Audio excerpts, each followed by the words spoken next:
Well, I'm doing this as kind of an urgent podcast because of a real incident that occurred to a family member, a close family member, whose passwords were hacked and bad things happened. So not to scare you, but this could happen to you too. So I want to talk to you about using a password manager for all of your passwords. Stay tuned. So before I begin talking to you about password managers, I just want to describe the story as I understood it from my family member. They got notified through the person that manages their finances that they were sorry to see them go. And they said, no, there's no intention to move those. Well, the money's being moved. And it turns out that someone had hacked into their accounts and had been able to, through this process, get access to even their finances, and in the process was transferring money out of their account and into some shadow account where bad actors can then access the money through multiple steps and a scheme that is commonly used in the dark web. So the good news is that this person is getting their money back. They have, through use of working with the account people and those in their banks, were able to locate the money and they're moving it back into their account. The bad news is that this happens more regularly than we want to admit. And who's to blame for this? Like, who's at fault? Well, certainly there are bad actors out there. There are people all over the world that now, because of the way the internet links our systems to everyone else who is on this network of networks, they can get access to your account from anywhere, and meaning anywhere, like all over the world, in places where we wouldn't consider those to be friendly to our culture or our country. They're to blame, certainly, for their criminal activity. But in truth, we are, because we don't do a very good job of managing our accounts or our passwords. And this is what I really want to talk about. If you think about it from your home perspective, when you go to bed at night, I'll bet you that you lock your doors and you maybe even set an alarm system if you have one. You're protecting yourself physically from intrusion from the outside. But when it comes to our finances or our personal information or our emails and other things that we use every day and depend on, we're not so good at protecting that. So we're really to blame for the things that happen to us on the outside. Let's talk a little bit about what to do about this.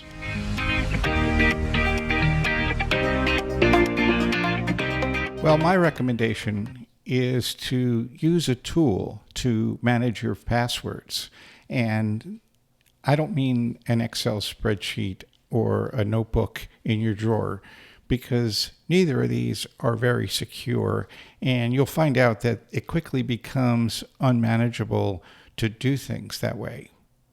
So I'm recommending that you put in place a password manager for yourself. What is it? Well, the benefit of a password manager is it's a software tool that stores all of your information securely, and it allows you to use that information from any device, no matter where you are.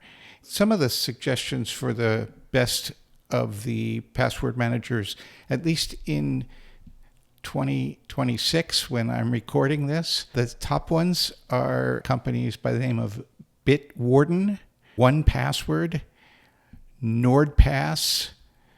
Those are the top ones. There's other ones like Dashlane, RoboForm. I'll put a list of these in the show notes for you to be able to take and get access to. And what are the costs of these things? Well, they run approximately $50 a year, about $3 to $4, maybe even $5 for a month using the service. But what the idea is that you pay them a subscription fee to have their service, and they store your information in a secure way in a place where you can access it all the time. How do they work? Well, you put your login and password, as well as the website link that you would use to access that site, into a single entry, and then you can access that entry by entering a master password for all your passwords. And obviously your master password is the key to everything, so you have to make sure that that's an extremely secure password, something that you probably can only remember if you know a lot of words and phrases that don't go together. I use 1Password as the tool of my choice. I just looked myself. I have 346 items in there that are individual entries.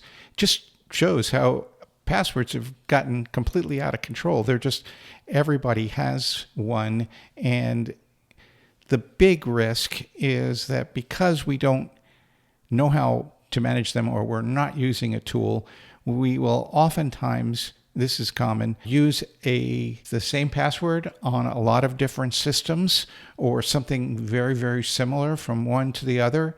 And because each of the sites have a little bit different rules, you may have added a character or two to the end of your passwords just to fit the rules of that site. But essentially, they're easily hackable. And once you've gotten that 1Password, a bad actor can take that password and access all the different sites where you have multiple uses of that same password. And that's where it really gets hairy and risky. So my recommendation is use these password managers. They naturally make it very easy for you to have an extremely complex password, something with a lot of upper and lowercase characters and numbers and symbols, because they will actually automatically generate for you a password that is complex. And it's easy to change them periodically if you need to, or have any reason to change that password, because you're going to one place and then you're going to the website, and that working together, those work fairly smoothly. So my recommendation is password managers. As I said, I use 1Password because it's just been the one that we've been on for a long, long time. But there's a bunch out there. If you just take a moment to Google password managers, they will show up for you with a long list, and how much they cost is readily accessible. Okay, so I want to take a few minutes after this now to just talk about some of the common questions that come up around using those.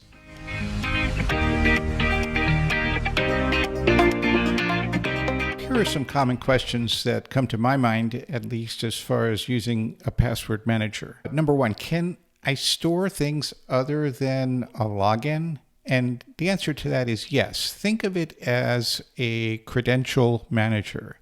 So you can put notes or credit card information, identity info, such as your name, address, social security numbers, and all those kinds of things, or even like a secure document. Any of these things can be stored in a password manager.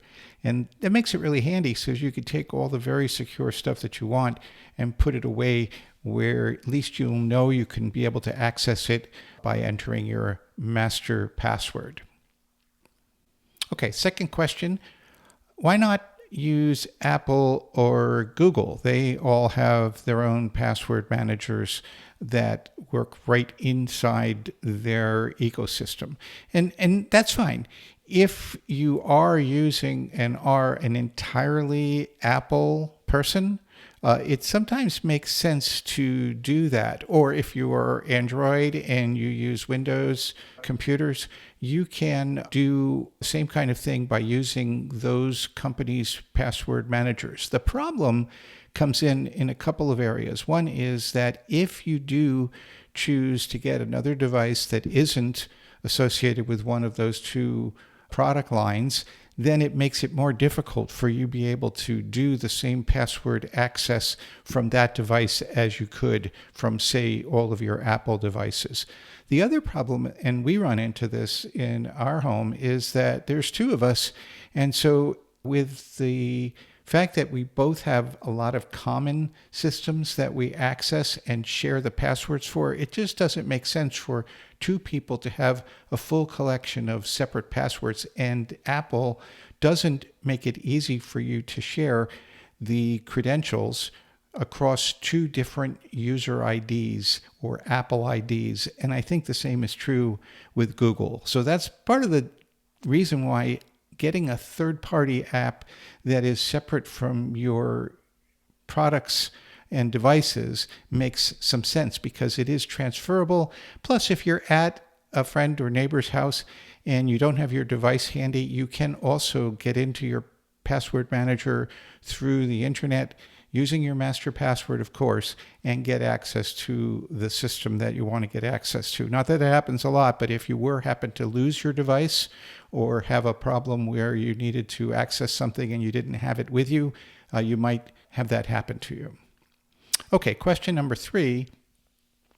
What about passkeys? I hear a lot about passkeys coming out, and passkeys are, in fact, a new, improved method so that we don't have to manage passwords anymore. There's a technical way that they accomplish this where it stays between your devices and the system that you're accessing, and there's no password involved. But in 2026, the short answer is that passkeys are a safer and passwordless alternative, but you still need a manager to handle the hybrid reality where a lot of systems don't have and don't support passkeys today.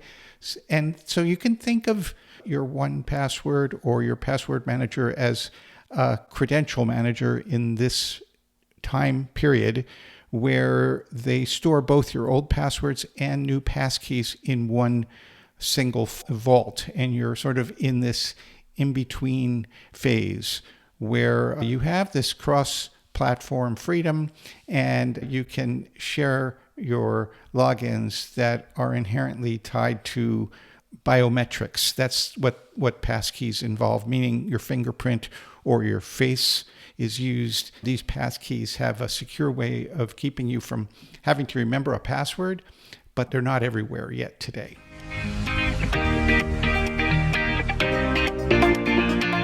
Okay, so now I just want to talk to you about how would you actually move to a password manager. I mean, you might say what I would say, well, I have 300 passwords. How am I going to get this done? The first thing is to make a selection of which of the password managers you choose to operate. I don't have a dog in the fight, so I don't have any strong reasons to be promoting one or the other. I'm just only familiar with 1Password, and so I would be able to say, at least I know that works. But you could try out the other ones or just look for what suits your needs the best. Again, Google can help you a lot with figuring out which one you might want to go to. But how would you migrate? Well, the first thing is you get that password manager, you get it installed, you get it set up with the master password, and then you can make a list of all the passwords that you have. And I would start by focusing on the ones that you're accessing all the time or the ones that you have the greatest concern over. For example, maybe a list of your banking and credit card companies. Start with those as the top ones. Maybe add to that list Amazon and your email. Those are good ones to pick off. And then after you've gotten the big ones done, you could start to work on one by one as you realize you access a lot of other sites and you want to add those to the password manager. It's a good idea to start that migration and do it in a relatively short period of time, because dealing in a dual world where you have a password manager for a few things and there's so many others that you're doing is going to make things seem a little complex and cumbersome for you. So I found myself moving over as many as I could think of in a relatively short period of time and plowing through that. Now, my other recommendation is while you're migrating to the password manager, go ahead and make the password more complex, because you won't have to remember it anymore. Once you learn how to use the password manager as your go-to, you can make that password 12, 15, 20 characters long with all different, who knows, make it up. Don't try to come up with the words. Let the password manager actually create one for you. And then you start to feel more secure, at least about your banking systems.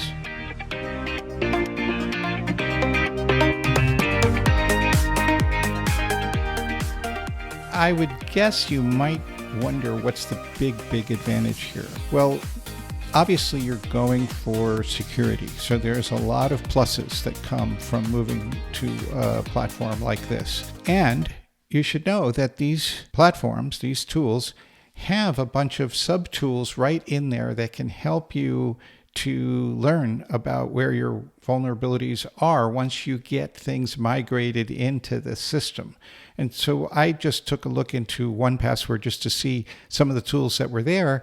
And it has a tool that talks about reused passwords. So that's what I talked about earlier, where you might be taking 1Password and putting it into multiple sites. It will identify those to you so you can make each one unique and separate if you just work with getting the list from that tool. Another tool is weak passwords. So where you may have one that's easily compromised, like one that has your dog's name and a couple of numbers, it's going to stand out as being a weak one. You'll want to make that one complex. Another place that they talk about identifying is sites that offer two-factor authentication. And I'll just talk about that briefly. You may be accessing your bank's site, and then it says, well, we're going to send a text message to your phone or email. And if you have to respond by taking the code from that text message and entering it into your bank, that's using two-factor authentication. It's a method of securing a little bit tougher than just plain passwords, because that means you have to have your phone or have access to a separate email that was entered in order to get into the site. And if someone were to have found your password on the dark web or they hacked into your system, they may or may not be able to access any system that has two-factor authentication, because it would still have to have your phone with them. So it's a little bit more secure, and the password manager that I use identifies those sites that have two-factor authentication that I may not be using yet. So those are some of the tools. I know this got a little techie, but I just wanted to mention all of what's available to you if you go ahead and take advantage of Password Manager. I hope you do.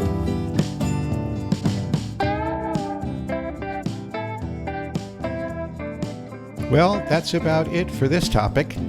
Let me know in the comments section if I missed anything you'd like to hear about. Also, please take the time to add a like and a review. It helps out a lot. If you've done that already, thank you. And until next time, stay tuned for more tech tips for seniors, or anyone really.